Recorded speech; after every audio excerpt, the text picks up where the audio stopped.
सो आज के लेक्चर में जो टॉपिक हम पढ़ेंगे आपका that is your continuous operation of mixed reactor for enzyme reaction. ठीक है, तो एक तो हमने जनरली बेसिकली बायोमास के बारे में पढ़ा था पहले, बट अभी हम जो टॉपिक डिस्कस करेंगे that is for a enzyme reaction. मतलब एंजाइम ऑब्वियसली क्या करते हैं, ये आपका एक स्पेसिफिक सबस्ट्रेट है, उसको किसमें कन्वर्ट करते हैं, प्रोडक्ट के अंदर। ठीक है, तो एंजाइम रिएक्शन के लिए जो आपका कॉन्टिन्यूस ऑपरेशन होता है, मतलब यू वांट कि कॉन्टिन्यूसली उसमें आपका प्रोडक्ट बनता रहे। एक तो होगा ना, एक तो जैसे बैच होता है, उसमें आपने सबस्ट्रेट डाल दिया, एंजाइम डाल दिया, और लास्ट में जितना प्रोडक्ट बनना था वो बन गया। बट यू वांट कि कॉन्टिन्यूसली आपका प्रोडक्ट बनता रहे।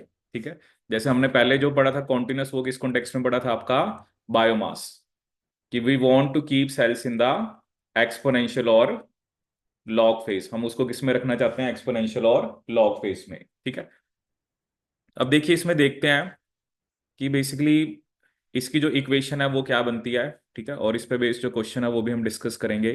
ठीक है, तो सबसे पहले यहाँ पर आपको क्या बता रखा है, क्योंकि जब भी हम कॉन्टिन्यूस कल्चर की बात करते हैं ना, हम स्पेसिफिकली बात करते हैं स्टेडी स्टेट की। स्टेडी स्टेट का मतलब क्या होता है कि जो बेसिकली आपका कंसंट्रेशन है, सबस्ट्रेट है, प्रोडक्ट है, एंजाइम है, वो टाइम के साथ चेंज ना हो। ठीक है, तो यहाँ पर हम एक स्पेसिफिकली सबस्ट्रेट की बात करेंगे, या मतलब वो सबस्ट्रेट जिससे हमने प्रोडक्ट बनवाना है। ठीक है, एट स्टेडी स्टेडी स्टेट का मतलब ये होता है कि जो भी उसकी कंडीशंस हैं, जैसे ऑब्वियसली अगर आप एंजाइम रिएक्शन करा रहे हो तो एंजाइम की कुछ ना कुछ कंसंट्रेशन है, कुछ सबस्ट्रेट की कंसंट्रेशन है, कुछ प्रोडक्ट की कंसंट्रेशन है, so that should not change with time. ठीक है, अब देखो होता क्या है, आप जस्ट एज्यूम करो कि जैसे आपके पास ऑब्वियसली आपके पास सबस्ट्रेट है, तो कुछ ना कुछ मास आप दे रहे हो। ठीक है, उसमें से एंजाइम क्या है, उसको प्रोडक्ट में कन्वर्ट कर रहा है। ठीक है, और कुछ सबस्ट्रेट जो है वो आपका बाहर आ जाएगा।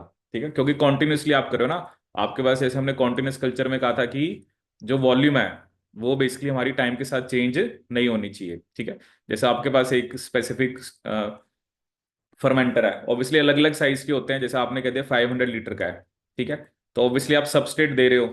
ठीक है, अब वो डिपेंड करता है ना आपका फ्लो रेट क्या है, कि मतलब किस रेट से आप दे रहे हो, और किस रेट, उसी रेट से हम जनरली क्या करते हैं, रिमूव करते हैं। क्योंकि कॉन्टिन्यूस का यही सिस्टम होता है कि जिस जितनी, क्योंकि वॉल्यूम तभी सेम रहेगी।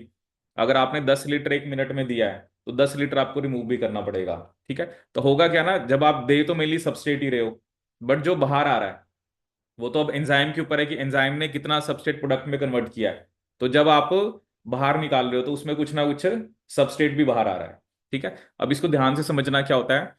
अब वो हमें क्या बता रहा है कि the mass flow rate of the substrate entering the reactor that is MI।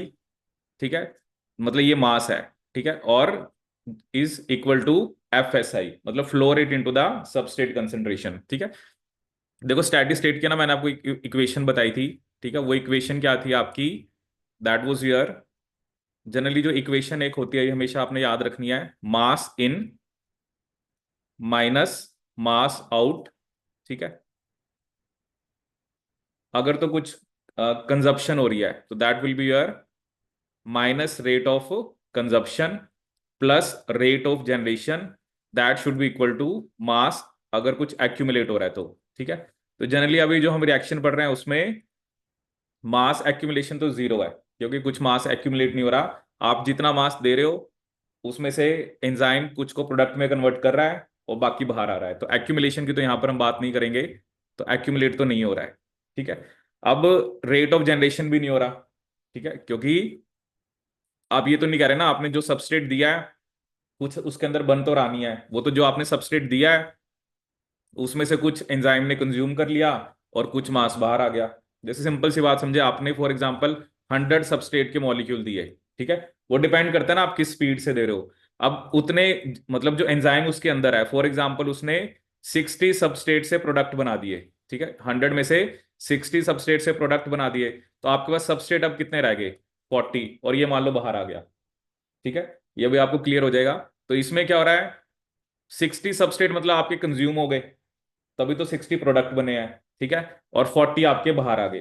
ठीक है, जनरेशन तो कुछ हुआ नहीं है और एक्यूमुलेशन भी कुछ नहीं हुई है। ठीक है, तो जो बेसिकली आपका मास इन है वो क्या होता है, FSI, उसे हम क्या बोलते हैं, FSI, flow rate into the substrate concentration. ठीक है, यहाँ पे ये मास इन है, ठीक है, माइनस मास आउट। आउट क्या होगा, एफ इंटू एस, वो सबस्ट्रेट जो मतलब लीव कर रहा है, मतलब वो सबस्ट्रेट जो बाहर आ रहा है। और क्योंकि यहां पर सबस्ट्रेट जनरेट तो हो नहीं रहा, इसलिए रेट ऑफ जनरेशन को मैंने क्या लिखा है, 0। अब देखो क्या ना, ये एक एंजाइमेटिक रिएक्शन है। अब एंजाइमेटिक रिएक्शन के अंदर जो वेलोसिटी होती है, ठीक है, वो क्या होती है आपकी, V max S by K M plus S. Rate of reaction यही होता है ना, जब हमने माइकलिस मेंटन इक्वेशन पढ़ी है। तो रेट ऑफ कंजप्शन हमें कैसे पता लगता है, जो वॉल्यूमेट्रिक रेट है, ठीक है, of the enzyme reaction V, जब उसको हम वॉल्यूम से मल्टीप्लाई कर देते हैं, मतलब जो वेलोसिटी को वॉल्यूम से मल्टीप्लाई कर देंगे तो आपके पास क्या आ जाएगा, रेट ऑफ कंजप्शन। ठीक है ना। देखो आप क्या लिखते हो कि जब भी एक एंजाइम एंजाइम काइनेटिक्स की बात होती है तो इक्वेशन क्या आती है, V is equal to V max S by K M plus S. ठीक है, this is the rate of reaction, this is velocity. तो जो वॉल्यूमेट्रिक रेट होता है, ठीक है, तो जो रेट ऑफ कंजप्शन की बात कर रहे हैं उसको हमें वेलोसिटी ऑफ रिएक्शन को किससे मल्टीप्लाई करना है, वॉल्यूम से। ठीक है, तो ये हमारे पास एक इक्वेशन आ गई। ठीक है, अब क्या होता है, हम इसको ना, ये जितने भी इसमें पैरामीटर हैं सबको V से डिवाइड कर देंगे। ठीक है, जैसे ये आपके पास इक्वेशन क्या, एफ एस आई, इसको भी V से डिवाइड करा, minus F by V S, minus V max into S by K M plus S. ठीक है, और इधर भी क्या आपका V बाय वी, तो V से V बाय वी तो यहाँ पे तो कैंसिल हो गया। अब आपको पता है कि जो फ्लो रेट बाय वॉल्यूम होता है वो क्या होता है, डाइल्यूशन। डाइल्यूशन रेट क्या होता है आपका, डाइल्यूशन जो रेट होता है that is flow rate by volume. ठीक है, तो ऑब्वियसली इसको मैं क्या लिख सकता हूं, दैट इज डी। ठीक है, अब देखो मेरे पास क्या एक्सप्रेशन आ गया, D S I minus S, और इस we max S by K M plus S को मैं इधर ले गया। ठीक है, अभी जो हम क्वेश्चन करेंगे ना उसमें यही फॉर्मूला आपका लगना है, D S I minus S is equal to V max S by K M plus S. ठीक है, अब ये तो चलो सिंपल ही है ना याद रखना, क्योंकि ये तो एंजाइम की रिएक्शन ही है। ठीक है, तो ये आपको क्या बता रहा है एक्चुअली, जो वेलोसिटी है, what is the basically your rate of reaction. ठीक है, दो जो रेट ऑफ एंजाइम रिएक्शन है, देखो क्या है ना, जब रेट ऑफ एंजाइम रिएक्शन को हम वॉल्यूम से मल्टीप्लाई करते हैं तब हमारे पास रेट ऑफ सबस्ट्रेट कंजप्शन आता है, लेकिन रेट ऑफ एंजाइम रिएक्शन तो यही है।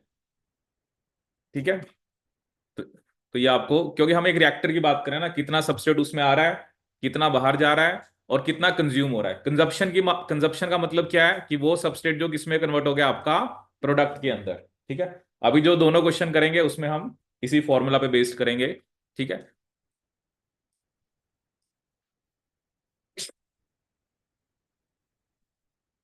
तो चलिए देखते हैं इसमें।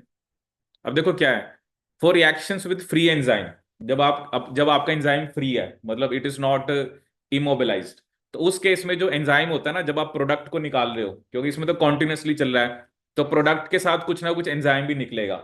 ठीक है, तो उस केस में आपको ना एंजाइम भी साथ साथ देना पड़ेगा, क्योंकि तभी आपका वी मैक्स कॉन्स्टेंट रहेगा। क्योंकि अदरवाइज तो जब आपने स्टार्टिंग में एक अमाउंट दे दी एंजाइम की, जब आप प्रोडक्ट स्ट्रीम में से प्रोडक्ट को निकाल रहे हो तो फिर थोड़ा बहुत तो एंजाइम भी बाहर आएगा। ठीक है ना, क्योंकि देखो ना सब कुछ मिक्सचर में है, you want to keep the steady conditions. अब आपके पास एक सॉल्यूशन है, उसमें से आपने 10 लीटर निकाल रहे हो, उसमें कुछ सबस्ट्रेट भी बाहर आएगा, कुछ प्रोडक्ट भी बाहर आएगा, कुछ आपका एंजाइम भी बाहर आएगा। तो जिस केस में आपका, क्योंकि फ्री है, इट इज नॉट इमोबिलाइज, तो फ्री केस में you have to provide some enzyme also. लेकिन अगर जो इमोबिलाइज्ड है, इमोबिलाइज मतलब जैसे हमने उसमें भी पढ़ा था आपका, जो आपका प्लग फ्लो रिएक्टर के अंदर, उसमें जैसे पैक्ड बेड रिएक्टर होते हैं, उसमें आप क्या करते हो, उसको इमोबिलाइज करा दिया। ठीक है, बट उसमें भी हमने क्या देखा था कि एक फैक्टर आता है eta T, that is your total effectiveness factor.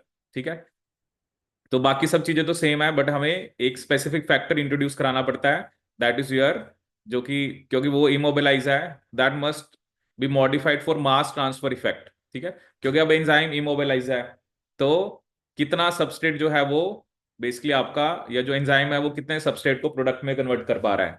ठीक है, क्योंकि इमोबिलाइज तो वो फिक्स हो गया ना। अब जो फ्री है उसने एक एंजाइम से, एक सबस्ट्रेट से प्रोडक्ट बनाया, फिर वो दूसरे से बनाने लग जाएगा। बट जो फिक्स है, तो उसमें तो डिपेंड करता है कि कितना सबस्ट्रेट वहां से पास हो रहा है। ठीक है, क्योंकि वो तो एंजाइम हिल ही नहीं रहा, वो तो आपने फिक्स कर दिया। ठीक है ना, जैसे अब आपके पास एक सॉल्यूशन है, उसमें एक तो एंजाइम ऐसे फ्री है, उसने एक सबस्ट्रेट से प्रोडक्ट बनाया, उसने दूसरे सबस्ट्रेट को पकड़ लिया। बट जो तो इमोबिलाइज है, तो वो तो उसके उसके पास से जो सबस्ट्रेट जा रहा है उसी को वो किस में कन्वर्ट करेगा, प्रोडक्ट में। मास ट्रांसफर का मतलब यही होता है कि जो सबस्ट्रेट लिक्विड में है वो कितना आपका एंजाइम के साथ बाइंड कर रहा है, ठीक है। तो वो एक फैक्टर हमें इंट्रोड्यूस करना पड़ता है, ईटा टी, ठीक है, that is total effectiveness factor, ठीक है। ये चलो वो जिस भी बेस पे डिराइव करते हैं, बट वहां पर भी जब हमने पैक्ड जो सॉरी आपका प्लग फ्लो बायोरिएक्टर पढ़ा था, वहां पर भी हमने सिर्फ ये एक फैक्टर इंट्रोड्यूस करा था उस इक्वेशन के अंदर, ठीक है। चलिए अब हम देखते हैं क्वेश्चन कि एग्जाम में क्या क्वेश्चन आए हुए हैं। देखो फर्स्ट क्वेश्चन क्या आया एग्जाम में, ठीक है, कि अब इसको हमने वैसे लास्ट क्लास में भी डिस्कस किया था, बट इसको अब हम देखते हैं एक्चुअली क्या क्या हमें गिवन है और हमें क्या कैलकुलेट करना है। अब देखो आपको वो क्या कर रहा है, एक जो एंजाइम है वो ए से बी बना रहा है, ठीक है। Rate equation for reaction is, अब देखो क्या है ना, ये एक जो हमें बता रखा है एक्चुअली ये क्या है, रेट रिएक्शन का मतलब क्या है, ये आपका वेलोसिटी है। But why they have shown negative, क्योंकि ए जो है वो टाइम के साथ कम हो रहा है। क्योंकि जब आप कह रहे हो आपने ए दिया है, अगर ए जो है अगर वो प्रोडक्ट में कन्वर्ट हो रहा है किसमें, बी के अंदर, तो ए तो टाइम के साथ कम हो रहा है, ठीक है। अब ये हमें क्या बता रखा है एक तरह से, जो रेट है, देखो हमारे पास जो इक्वेशन हमने लिखी है ना, that is D into S I minus S is equal to V max S by K M plus S, ठीक है। बस मैंने जो ये V max S K M plus S है उसको मैंने इससे रिप्लेस करना है, ठीक है। क्योंकि वेलोसिटी भी यही होते हैं ना, मोल पर लीटर पर मिनट, हमें उसको इससे रिप्लेस करना है। एक होते हैं वेलोसिटी, वेलोसिटी क्या होता है, कितने सबस्ट्रेट के मॉलिक्यूल को वो कन्वर्ट कर रहा है प्रोडक्ट के अंदर, ठीक है। तो ये एक्चुअली हमारे पास क्या है, रेट ऑफ रिएक्शन, ठीक है। अब देखो क्या है, उसने हमें क्या दिया है, सबस्ट्रेट ए की कंसेंट्रेशन कितनी है, 10, ठीक है, and enters an ideal mixed flow reactor at a flow rate of 10 litre per minute, ठीक है। What should be the volume of this reactor required for 50% conversion of substrate to product, ठीक है।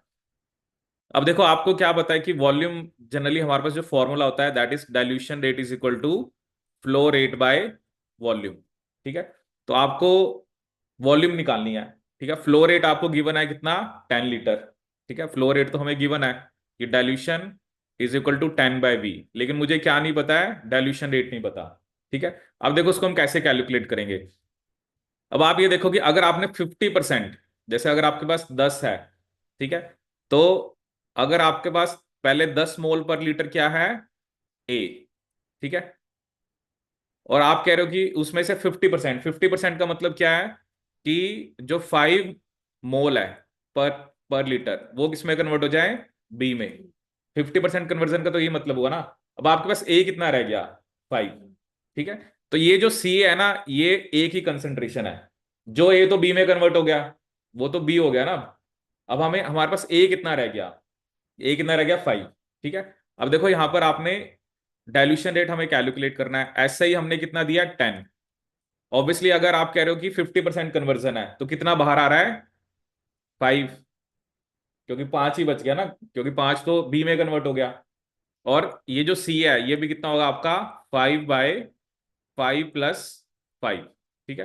तो D into 5 is equal to 5/10, जैसे 5 to जैसे cancel कर दो, तो डी कितना आ गया हमारा, 0.1, ठीक है।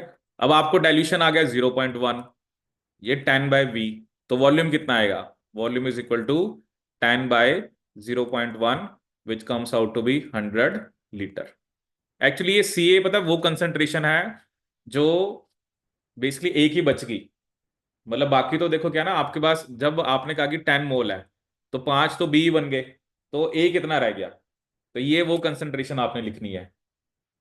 जैसे अगला क्वेश्चन करेंगे उसमें भी आप देखोगे, तो यही फॉर्मूला बस आपने लगाना है, ठीक है। डाइल्यूशन रेट आपने निकालना था, एस आई कितना था आपके पास, 10, एस हमने वो कहा है जो आउट हो रहा है, तो आप कह रहे हो 50% कन्वर्जन आपको चाहिए। अब डिपेंड करता है ना, यहाँ पर वो 60-70 लिख देता, अकॉर्डिंगली मेरा आंसर चेंज हो जाता। क्योंकि वो क्या होता है ना, उससे किस पे इफेक्ट पड़ता है, आपके डाइल्यूशन रेट के ऊपर, ठीक है। और डाइल्यूशन रेट पे इफेक्ट पड़ता तो आपका जो वॉल्यूम है वो डिफरेंट आती, ठीक है। क्योंकि वो अब आपके ऊपर डिपेंड करता है ना, आप कितना सबस्ट्रेट से प्रोडक्ट बनवाना चाहते हो, ठीक है। क्योंकि वो इस चीज पे डिपेंड कर रहा है। अब देखो ना, इतना सबस्ट्रेट आ रहा है, इतना बाहर जा रहा है। अगर मैं इसको 60% करूंगा तो मैं कह रहा हूं कि 10 में से 6 मोल तो बी बन गए, बट 4 मोल रह गए। तो वो एक्चुअली सब डिपेंड करेगा आपका वॉल्यूम कितना है, और आपको बेसिकली आपका देखो ना, यहाँ पर फ्लो रेट तो आपने एक सेम रख रखा है। अब आप अगर ये कन्वर्जन डिफरेंट चाहोगे तो आपका डाइल्यूशन रेट डिफरेंट आएगा, और डाइल्यूशन रेट डिफरेंट आएगा तो इसका मतलब वॉल्यूम ऑफ फर्मेंटर भी आपकी डिफरेंट आएगी। ठीक है। अब जैसे एक क्वेश्चन तो ये आया था, दूसरा क्वेश्चन भी बिल्कुल सेम कंसेप्ट। वो कह रहा है कि एंजाइम है वो ए से बी बना रहा है at a given liquid feed stream, flow rate 20 litre per minute. ठीक है। अब यहां पे आपको फ्लो रेट दिया हुआ है। ठीक है। फीड सबस्ट्रेट कंसेंट्रेशन दे रखा है 2 मोल/लीटर, दैट इज एस। ठीक है। अब वो कह रहा है इसमें भी आपसे पूछ रहा है कि what will be the volume of continuous tank reactor needed for 95% conversion. अब देखो 95% कन्वर्जन का क्या मतलब है, कि अगर आपके पास 2 मोल ए है तो उसमें से 90% का मतलब क्या हुआ, 95 का क्या मतलब हुआ, 1.90 तो बी बन गए, तभी 95% बोलोगे ना, क्योंकि 2 का 95% कितना होगा, 1.90। तो ये तो बी बन गए, तो अब ए कितना रह गया, 0.10, क्योंकि यही आप कह रहे हो ना, यही बाहर जा रहा है फिर। क्योंकि जो देखो ना, जो तो ए बी में कन्वर्ट हो गया वो तो खत्म हो गया ना, वो तो ए रहा ही नहीं गया। इसलिए ये वैल्यू हमें कंसंट्रेशन ऑफ ए लिखनी है, क्योंकि 1.90 तो बी बन गए।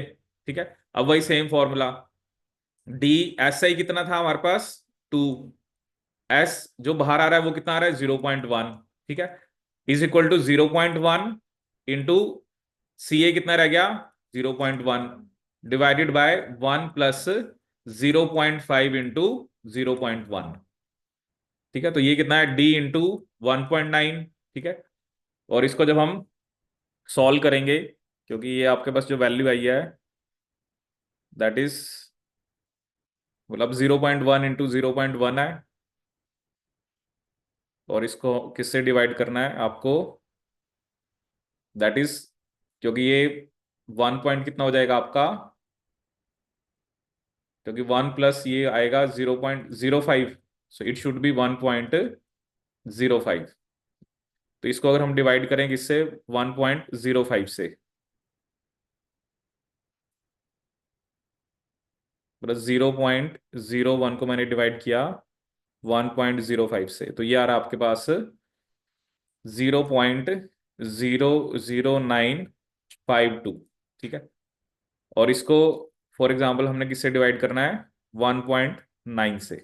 ठीक है। तो ये जो मेरे पास आंसर आएगा जब मैं इसको डिवाइड कर रहा हूं, तो जो डाइल्यूशन रेट आ रहा है, ठीक है, ये आपने ना एग्जैक्ट वैल्यू लेनी है, 0.0050125।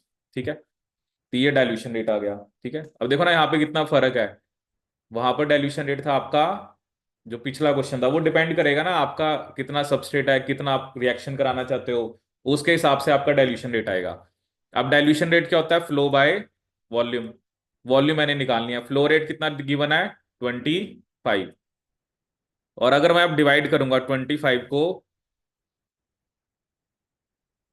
नहीं 25 है, 50125, तो ये आंसर आ रहा मेरा। जब मैं इसको इस पर्टिकुलर, आप इसको 0.05 से करोगे तो फिर आपका आंसर गलत आएगा, आपने इससे एग्जैक्ट करना है। और ये आ रहा है 4987 लीटर, और उन्होंने भी रेंज यही दे रखी थी, कुछ 4986 to 88 या 89। तो ये आपका आंसर है। तो ये आपको ना, ये बस, ये एक्चुअली क्या ना, ये जो हमें रेट दे रखा है एक्चुअली ये वेलोसिटी है। माइनस का मतलब क्या शो कर रहा है, विद टाइम ए की कंसंट्रेशन कम हो रही है, क्योंकि जब ए बी में कन्वर्ट हो रहा है तो इसका क्या मतलब है, ए आपका कंज्यूम हो रहा है। ठीक है। तो इस टाइप का क्वेश्चन आता है तो आपको बेसिकली ऐसे करना है। ठीक है। तो एक हमने अलग इक्वेशन पढ़ी थी, वो सेल बायोमास से रिलेटेड थी। This is the reaction related to the, कि जो एंजाइम है वो ए को किस में कन्वर्ट कर रहा है, आपका बी के अंदर। ठीक है। So this is about your continuous operation of mixed function bio reactor.